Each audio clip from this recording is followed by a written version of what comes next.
الحمد للہ رب العالمین والصلاة والسلام علی سید المرسلین اما بعد فاعوذ باللہ من الشیطان الرجیم بسم اللہ الرحمن الرحیم الصلاة والسلام علیک یا رسول اللہ وعلی آلک واصحابک یا حبیب اللہ الصلاة والسلام علیک یا نبی اللہ وعلی آلک واصحابک یا نور اللہ۔ آج ایک بڑا ہی عجیب و غریب بھی اور دردناک واقعہ بھی ہے۔ نبی پاک علیہ الصلوۃ والسلام سے ہم سب کو بے انتہا محبت ہے اور یہ ایمان کی جان ہے۔ نبی پاک سے محبت نہیں تو ایمان بھی کمپلیٹ نہیں ہوتا۔ اور جب نبی پاک علیہ الصلوۃ والسلام کو تکلیف پہنچے یا نبی پاک علیہ الصلوۃ والسلام کو کسی طرح کی کوئی ایذا پہنچے تو یقیناً جب امتی اس کو پڑھتا ہے سنتا ہے تو دل پر بھی تکلیف ہوتی ہے۔ ایک ایسا ہی واقعہ جس میں ہمارے آقا علیہ الصلوۃ والسلام کو تکلیف پہنچائی گئی، نبی پاک علیہ الصلوۃ والسلام پر جادو کیا گیا۔ ناظرین، آج یہ واقعہ ہم سنیں گے اور یہ قرآنی واقعہ ہے اور اس کے ذریعے بہت ساری باتیں بھی سنیں گے۔ جادو کے بارے میں بڑے مسکنسیپشن ہیں لوگوں کے ذہنوں میں اور سمجھتے ہیں کہ جادو توڑ کرنے کے لیے بڑے عجیب و غریب عمل کرنے پڑیں گے، بڑے گناہوں والے کام کرنے پڑیں گے، اللہ کی ناراضگی والے کام بھی لوگ کرنے کے لیے تیار ہو جاتے ہیں، حرام اور ناجائز کام کرنے کے لیے تیار ہو جاتے ہیں اور سمجھتے ہیں کہ اس سے جادو سے بچا جا سکے گا۔ البتہ جادو کروانے کے لیے بھی لوگ بڑے ہی ناجائز اور حرام کام کرتے ہیں جو کہ جہنم میں لے جانے والے کام ہوتے ہیں۔ اللہ مجھے اور آپ کو ہمیشہ جادو ٹونے آصف سے محفوظ رکھے، ہر قسم کی بلاؤں سے محفوظ رکھے۔ اور آج قرآن کے ذریعے سمجھیں گے کہ جادو کا علاج کیا ہے، جادو ہو جائے تو بچا کیسے جا سکتا ہے، اور نبی پاک علیہ الصلوۃ والسلام پر جب جادو ہوا تھا، جادو کرنے کی کوشش کی گئی تھی، اس کا نتیجہ کیا نکلا۔ ناظرین، توجہ کے ساتھ آپ نے سلسلے میں شامل رہنا ہے۔ روایت یہ ہے کہ لبید بن عاصم یہودی اور اس کی بیٹیوں نے نبی پاک علیہ الصلوۃ والسلام پر جادو کر دیا، جس کا اثر پیارے آقا علیہ الصلوۃ والسلام کے جسم پر نمودار ہوا۔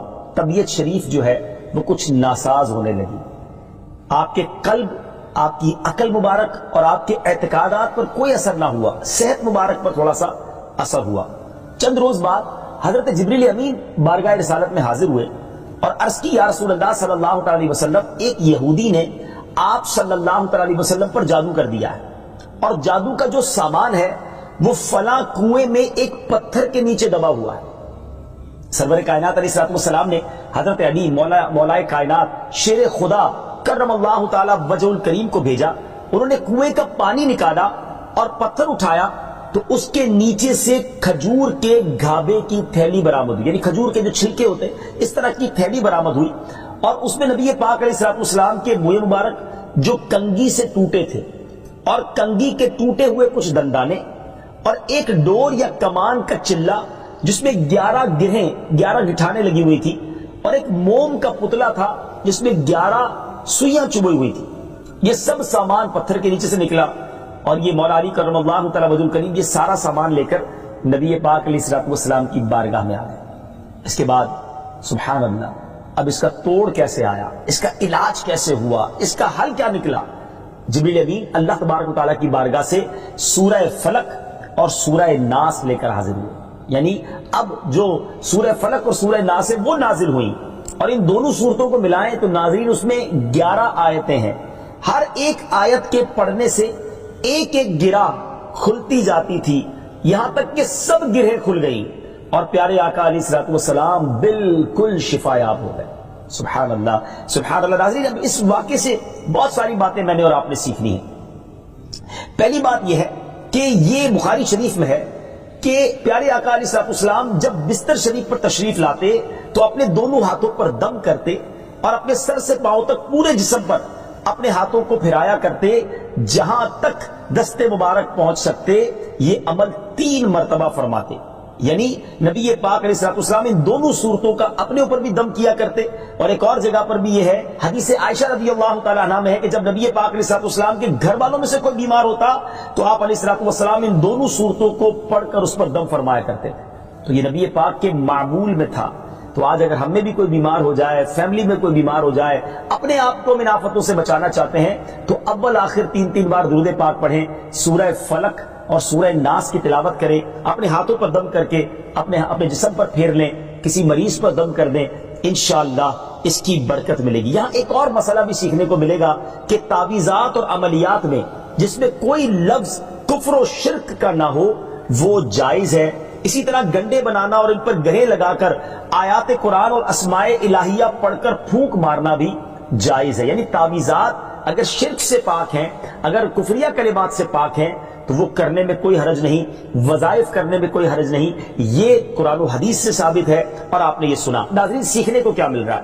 خلاصہ یہ ہوا کہ سورہ فلق یعنی قل اعوذ برب الفلق اور قل اعوذ برب الناس، یہ دونوں صورتیں جن اور شیاطین، نظر بد اور آسیب اور تمام امراض خصوصاً جادو ٹونے کا مجرب علاج ہیں۔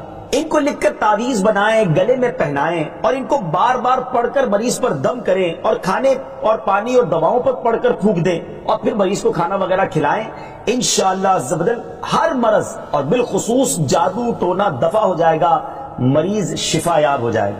اسی طرح قرآن مجید کی دوسری تمام صورتوں کی خصوصی خواص ہیں جن کو بہت خوبصورت کتاب جنتی زیور ہے اس میں بھی آپ پڑھ سکتے ہیں ناظرین۔ اسی طرح ہمیں چاہیے کہ قرآن پاک کی تلاوت کرتے رہیں، قرآن پاک کی ہر حرف میں شفا ہے، برکتیں ہیں، اور آج خاص طور پہ ہمارے ناظرین کو گویا وظیفہ، قرآنی وظیفہ مل رہا ہے۔ بہت سارے ناظرین یہ گزارش کرتے ہیں کہ ہمیں کوئی وظیفہ بتایا جائے، تو دیکھیں آج تو قرآن کے ذریعے، اور وہ وظیفہ جو نبی پاک کو رب کی طرف سے عطا ہوا، پیارے آقا علیہ الصلوۃ والسلام کو بھی شفا نصیب ہوئی، تو ہمیں ضرور اس کو اپنانا چاہیے۔ ناظرین اس سے پہلے کہ میں مزید اس معاملے میں آگے بڑھوں، میں چاہتا ہوں کہ دونوں صورتوں کی تلاوت اور اس کا ترجمہ پہلے سن لیتے ہیں اور پھر مزید اس بارے میں بات کرتے ہیں کہ اس حیرت انگیز واقعے سے مجھے اور آپ کو مزید کیا سیکھنے کو ملتا ہے۔ پہلے سورہ فلق کی تلاوت ہوگی، سورہ ناس کی تلاوت ہوگی۔ میں یہاں ایک اور بات بھی کہنا چاہوں گا، کچھ لوگ یہ کہتے ہیں جناب ہم وظیفہ کرتے ہیں اثر نہیں ہوتا، برکت نہیں ملتی۔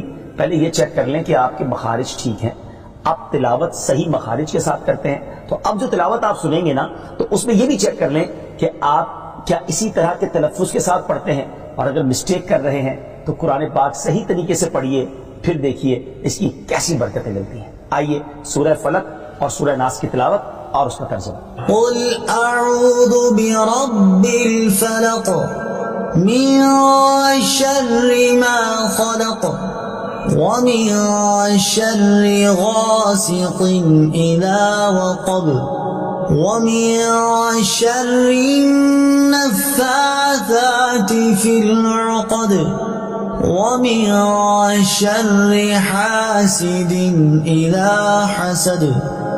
تم فرماؤ میں اس کی پناہ لیتا ہوں جو صبح کا پیدا کرنے والا ہے، اس کی سب مخلوق کے شر سے، اور اندھیری ڈالنے والے کے شر سے جب وہ ڈوبے، اور ان عورتوں کے شر سے جو گروہ میں پھونکتی ہیں، اور حسد والے کے شر سے جب وہ مجھ سے جلے۔ قل اعوذ برب الناس ملک الناس الہ الناس من شر الوسواس الخناس الذي يوسوس في صدور الناس من الجنة والناس۔ تم کہو میں اس کی پناہ میں آیا جو سب لوگوں کا رب، سب لوگوں کا بادشاہ، سب لوگوں کا خدا، اس کے شر سے جو دل میں برے خطرے ڈالے اور دبک رہے، وہ جو لوگوں کے دلوں میں وسوسے ڈالتے ہیں، جن اور آدمی۔ ناظرین سورہ فلق اور سورہ ناس کے بے شمار فضائل و برکات ہیں۔ ایک اور حدیث پاک سنیے، حضرت عبداللہ بن خبیب رضی اللہ تعالیٰ عنہ فرماتے ہیں کہ ہم پر ہلکی بارش ہوئی اور اس وقت اندھیرا چھایا ہوا تھا، اور ہم پیارے آقا علیہ الصلوۃ والسلام کا انتظار کر رہے تھے کہ وہ آ کر ہمیں نماز پڑھائیں۔ پھر نبی پاک علیہ الصلوۃ والسلام ہمیں نماز پڑھانے کے لیے تشریف لائے اور ارشاد فرمایا پڑھو۔ میں نے عرض کی کیا پڑھوں؟ ارشاد فرمایا صبح و شام 3 بار قل هو اللہ احد، قل اعوذ برب الفلق اور قل اعوذ برب الناس پڑھو، ان کی تلاوت کرنا تمہیں ہر بری چیز سے بچائے گا۔ چلیں ایک اور وظیفہ مل گیا، سورہ اخلاص کو بھی شامل کر رہے ہیں، تو صبح و شام پڑھیں تو انشاءاللہ بری آفتوں سے، مصیبتوں سے، جادو ٹونے سے، آسیب سے، ان طرح کی بلاؤں سے انشاءاللہ محفوظ رہیں گے۔ ناظرین یہاں کچھ مسائل بھی سیکھ لیتے ہیں۔ حضرت اسماء بنت امیس رضی اللہ تعالیٰ عنہ نے عرض کی یا رسول اللہ صلی اللہ تعالیٰ علیہ وسلم، جعفر کے بچوں کو جلد نظر ہوتی ہے، کیا مجھے اجازت ہے کہ ان کے لیے عمل کروں؟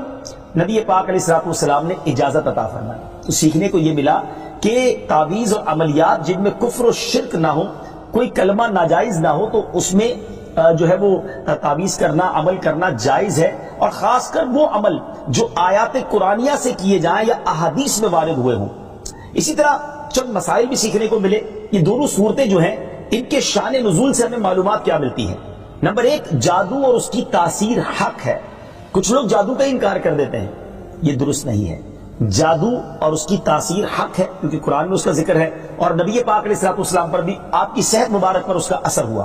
نمبر دو، نبی کے جسم پر جادو کا اثر ہو سکتا ہے، جیسے تلوار، تیر اور نیزے کا بھی اثر ہوتا ہے۔ یہ شان نبوت کے خلاف نہیں ہے۔ ہاں، ایسا اثر نہیں ہو سکتا کہ جس سے نبوت کے متعلقہ امور میں خلل آ جائے۔ حضرت موسیٰ علیہ السلام کے مقابلے میں جادوگر بالآخر اس لیے فیل ہوئے کیونکہ وہاں جادو سے معجزے کا مقابلہ تھا، ورنہ حضرت موسیٰ علیہ السلام کے خیال پر بھی اس جادو نے اثر کیا کہ ان کو خیال ہوا کہ یہ لاٹھیاں رسیاں چل رہی ہیں۔ نبی کریم علیہ السلام کے خیال پر بھی اسی طرح یہی اثر ہوا تھا۔ نمبر تین، جادو کو دور کرنے میں سورہ فلق اور سورہ ناس کو خصوصی تاثیر حاصل ہے۔ نمبر چار، جادو ٹونے اور عملیات اور اثرات اور بیماریوں کو ختم کرنے کے لیے قرآن پاک کی صورتوں اور آیتوں کو استعمال کیا جا سکتا ہے، اور بخاری شریف میں سورہ فاتحہ کو اس مقصد کے لیے استعمال کرنے کا بیان موجود ہے۔ تو سورہ فاتحہ کو سورہ شفا بھی کہا جاتا ہے، تو یہ بھی شفا کے لیے بڑا مجرب اور بڑا پیارا وظیفہ ہے۔ ناظرین، یہ چند باتیں تو ہم نے اس واقعے کے متعلق سیکھی، سورہ فلق اور سورہ ناس کے کچھ فضائل بھی سنے۔ میں یہاں ایک اور بات بھی کرنا چاہتا ہوں کہ آج کل پرابلم یہ ہو گیا ہے کہ اتنے عاملین آ گئے ہیں، اتنے عمل کرنے والے لوگ آ گئے ہیں، اتنے بورڈ ہمارے شہروں اور وطن میں لگ جاتے ہیں کہ ایسا لگتا ہے دوسرے آدمی پہ جن ہے یا اس پہ جادو ہو گیا ہے۔ خدا را جھوٹے عاملین سے اپنے آپ کو بچائیے۔ اگر جینے کی تمنا ہے تو کچھ پہچان پیدا کر۔ لوگوں کے گھر بک جاتے ہیں، لوگوں کی عزتیں پامال ہو جاتی ہیں، عجیب ماحول ہو گیا ہے۔ کچھ بد نصیب تو وہ ہیں جو کسی کو تباہ کرنے کے لیے جادو کروانے جاتے ہیں اور ہزاروں لاکھوں روپے خرچ کرتے ہیں، اور پھر بیچارے کچھ جب بیمار ہو جاتے ہیں تو اپنا بعض اوقات ڈاکٹری مسئلہ ہوتا ہے، وہ بھی کسی عامل کے ہتھے چڑھ جاتے ہیں اور وہ کہتا ہے جناب آپ کے گھر میں بہت برا عمل ہوا ہے، فلاں جگہ کوئی چیز دبی ہوئی ہے، اور اس کو اب سنبھالنے کے لیے، اس کو نکالنے کے لیے اتنے بکرے چاہیے، اتنے مرغے چاہیے، اتنے انڈے چاہیے، قبرستان میں یہ عمل کرنا ہوگا۔ اور پھر غریب آدمی اپنی چیزوں کو بیچ کر ہزاروں لاکھوں روپے دے دیتے ہیں اور خاندان کے خاندان ٹوٹ جاتے ہیں۔ ایسا نہ کریں، پلیز ایسا نہ کریں۔ بلکہ میں تو ان عاملین سے بھی گزارش کروں گا کہ حلال روزی کی طرف آئیں۔ دعوت اسلامی نے بڑا شاندار ایک انداز اختیار کیا، اللہ سلامت رکھے دعوت اسلامی کے مدنی ماحول کو۔ ناظرین، آپ سوچ رہے ہوں گے کہ پھر ہماری بیماریوں کے لیے ہم تعویذ کس سے لیں، ہم یہ وظائف کہاں سے لیں؟ آپ کی دعوت اسلامی ہے نا، الحمدللہ دعوت اسلامی کا ایک شعبہ ہے جس کا نام ہی مکتوبات و تعویذات عطاریہ ہے۔ اس میں آپ کو بغیر کسی فیس کے، جی ہاں بغیر کسی فیس کے، لاکھوں لاکھ تعویذ ہر مہینے ناظرین یہاں سے دیے جاتے ہیں، پوسٹ بھی کیے جاتے ہیں، کوریئر بھی کیے جاتے ہیں، اس کی بھی کوئی فیس نہیں لی جاتی۔ تو یہ تعویذات آپ دعوت اسلامی کے مرکز سے رابطہ کر کے لے لیجئے۔ آن لائن تعویذات کی سروس بھی موجود ہے۔ حالانکہ دعوت اسلامی کا اس ڈپارٹمنٹ پر لاکھوں کروڑوں روپے خرچ ہو رہا ہے، مگر اس لیے اس کو فری رکھا ہے تاکہ امت کے لیے آسانی ہو، دکھیاری امت جو ہے ان کے مسائل حل ہو جائیں، نہ جانے کس کی دعا لگ جائے اور ہمارا بیڑا پار ہو جائے۔ ہاں، اس میں یہ ضرور میں کہوں گا کہ وہ لوگ جو یہ پروگرام دیکھ رہے ہیں اور ان کو لگتا ہے کہ میں اس شعبے کو سپورٹ کروں، دعوت اسلامی جس شعبے میں خرچ کر رہی ہے اور نہ جانے کتنے دکھیارے مسلمانوں کی دعائیں لے رہی ہے، تو اگر آپ دعوت اسلامی کے شعبہ تعویذات عطاریہ میں سپورٹ کرنا چاہتے ہیں، اپنا ڈونیشن دینا چاہتے ہیں، تو بھی ہم سے رابطہ کر لیجئے۔ لیکن پلیز ان جھوٹے عاملوں سے اپنے آپ کو بچائیے۔ اور مجھے جو ناظرین سن رہے ہیں، ہر بندے پر جادو نہیں ہوتا، ہر بندے پر جن نہیں آ جاتا، ہر بات میں وسوسہ نہ لایا کریں، وظائف پڑھ لیا کریں۔ صبح شام یہ وظیفہ ہمیں نبی پاک نے دے دیا ہے، صبح گھر سے پڑھ کر نکلے، شام گھر پر آ کر سونے سے پہلے پڑھ لے، آیت الکرسی سونے سے پہلے پڑھ لے، اللہ نے چاہا خیر آپ کا مقدر رہے گی۔ اور مزید ضرورت ہو تو دعوت اسلامی کے اس شعبے سے رابطہ کر لیں۔ میں امید کرتا ہوں کہ آج کے اس واقعے سے ہمیں یہ سیکھنے کو ملا کہ قرآنی وظائف کی کیا اہمیت ہے اور جائز وظائف کرنے میں، تعویذات کرنے میں کوئی حرج نہیں۔ آخری بات، نبی پاک علیہ السلام کو پتہ چل گیا، جبریل امین نے بتا دیا کہ جادو کس نے کیا ہے، مگر نبی پاک علیہ السلام نے بدلہ نہیں لیا، سزا نہیں دی۔ اس لبید بن عاصم کو، اس کی جو بچیاں تھیں، جو بھی لوگ تھے جادو کرنے والے، سب کو معاف کر دیا۔ اللہ اکبر! انہیں پتہ چل جاتا تھا کہ کس نے ظلم کیا ہے، پھر بھی معاف فرماتے، اور ہم شک کی بنیاد پر بدلہ لے لیتے ہیں۔ کوئی عامل کہہ دیتا ہے تمہارے گھر میں سین نام کی کوئی عورت ہے، اس نے یہ کیا ہے، اب جتنے سین نام والے ہیں سب کے ساتھ بدگمانی شروع، جب سے سب سے لڑائی شروع، سب کے بارے میں برا سوچنا شروع۔ انسان ہی سے غلطی ہوتی ہے. معافی کرنے والا ذہن رکھیے. معاف کریں گے اللہ تعالیٰ آپ کو معاف کر دے گا. رحم کریں گے آپ پر رحم کیا جائے گا. اللہ مجھے اور آپ کو نبی پاک علیہ الصلوۃ والسلام کی اس مبارک سیرت سے سیکھنا نصیب فرمائے کہ اگر کسی سے غلطی ہو بھی گئی ہے, کسی نے ہمارا برا چاہا بھی ہے اور پتہ بھی چل گیا ہے, تو معاف